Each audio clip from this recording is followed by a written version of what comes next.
सर्वेभ्यो सर्वाभ्याश्च नमो नमः। स्वागत है आप सभी को इस वीडियो पर। तो इस वीडियो में हम छंद वेदांग के बारे में देखने वाले हैं। तो पिछले कई वीडियो में हम लोगों ने कई वेदांगों के बारे में चर्चा किया है। अगर आपने देखा नहीं तो चैनल पर जाकर देख सकते हैं। तो शुरू करते हैं छंद वेदांग के बारे में चर्चा।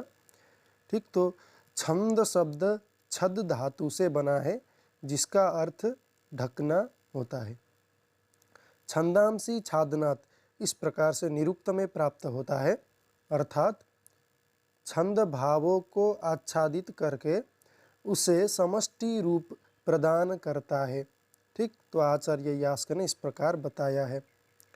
तो फिर आचार्य कात्यायन ने बताया है कि यदक्षर परिमाणम तत्छंदः, जो कि अक्षर का परिमाण निर्धारण करता है वही छंद है। अर्थात जिसमें वर्णों या अक्षरों की संख्या निर्धारित होती है उसे छंद कहते हैं। इस प्रकार से आचार्य कात्यायन ने बताया है।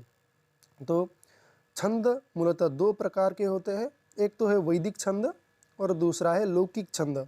ठीक, तो वैदिक छंदों का आधार अक्षर या वर्णों की संख्या है। ठीक, तो वैदिक छंद मूलतः अक्षर या वर्णों की संख्या के ऊपर निर्भर करती है।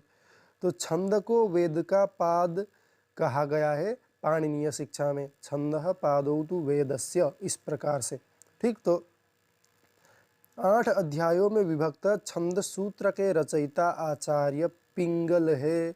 तो यह सब आप सबको याद रखना है कि पिंगलाचार्य ने छंद सूत्रम का रचना किया था, जिसमें कि कुल 8 अध्याय उपलब्ध होते हैं। तो वैदिक छंद वृत्तात्मक है तथा इनमें मात्रिक छंदों का अभाव है।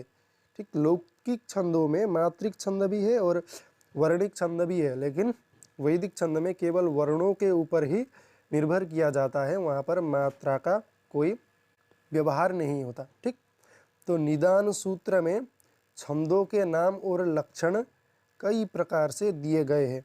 तो पिंगल के छंद सूत्र के पूर्व भाग में वैदिक छंदों का तथा उत्तर भाग में लौकिक छंदों का विवेचन प्राप्त होता है।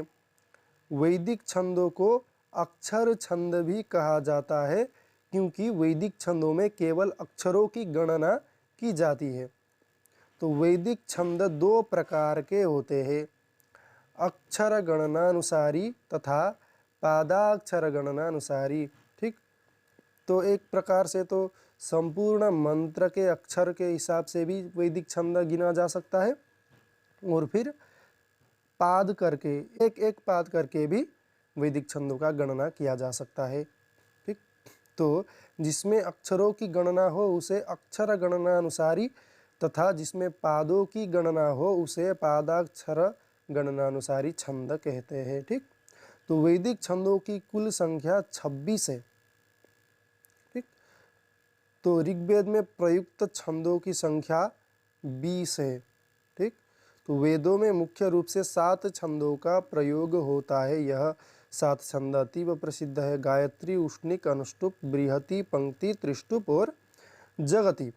ठीक, तो हलायुध ने पिंगलाचार्य का जो छंद सूत्र था उस पर मृत संजीवनी टीका की रचना की है। ऋग्वेद में अधिकांश 20 अक्षरों वाले छंदों से लेकर 48 अक्षरों वाले छंद प्रयुक्त होते हैं।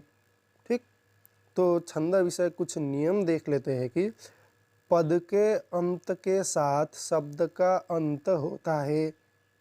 ठीक, ह्रस्व स्वर के बाद संयुक्त वर्ण होंगे तो पूर्ववर्ती लघु स्वर को भी गुरु माना जाता है। बाद में कोई स्वर हो तो पूर्ववर्ती दीर्घ स्वर को ह्रस्व कर दिया जाता है।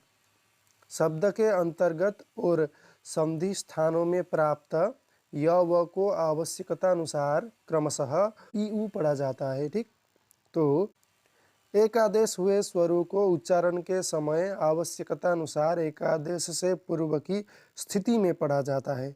फिर ए और ओ के बाद यदि पूर्व रूप हुआ तो अ को आवश्यकानुसार फिर अ ही पढ़ा जाता है। ठीक,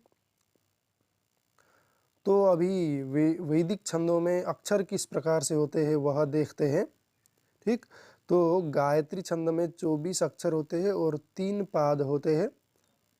कहीं कहीं विकल्प से 4 पाद भी दिखाई पड़ते हैं। उष्णिक छंद में 28 वर्ण होते हैं, 3 पाद होते हैं। अनुष्टुप छंद में 32 वर्ण होते हैं और 4 पाद रहते हैं। फिर बृहति छंद में 36 वर्ण, 4 पाद। पंक्ति छंद में 40 वर्ण, 5 पाद। फिर त्रिष्टुप छंद में 44 वर्ण, 4 पाद। फिर जगती छंद में 48 वर्ण, 4 पाद।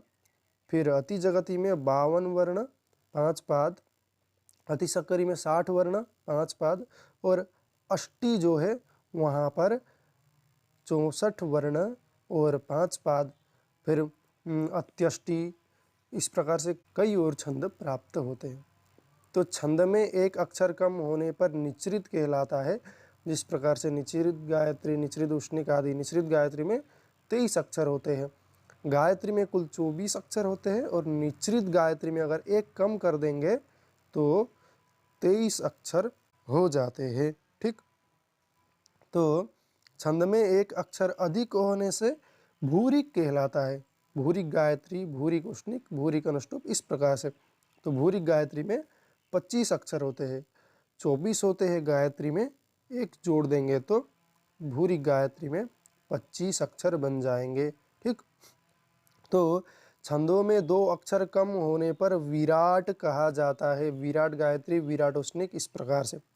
तो 24 अक्षर होते हैं गायत्री में, अगर 2 कम कर देंगे तो विराट गायत्री 22 अक्षर वाला बन जाता है। तो छंद में 2 अक्षर अधिक होने पर स्वराट कहा जाता है। स्वराट गायत्री, स्वराट उष्णिक, स्वराट अनुष्टुप, इस प्रकार से। 24 होते हैं गायत्री में, 2 जोड़ देंगे तो स्वराट गायत्री यानी 26 अक्षरों वाला छंद बन जाता है। ठीक, तो यह वीडियो यहीं पर समाप्त करते हैं। मिलते हैं अग्रिम वीडियो में, तब तक के लिए धन्यवाद। नमो नमः।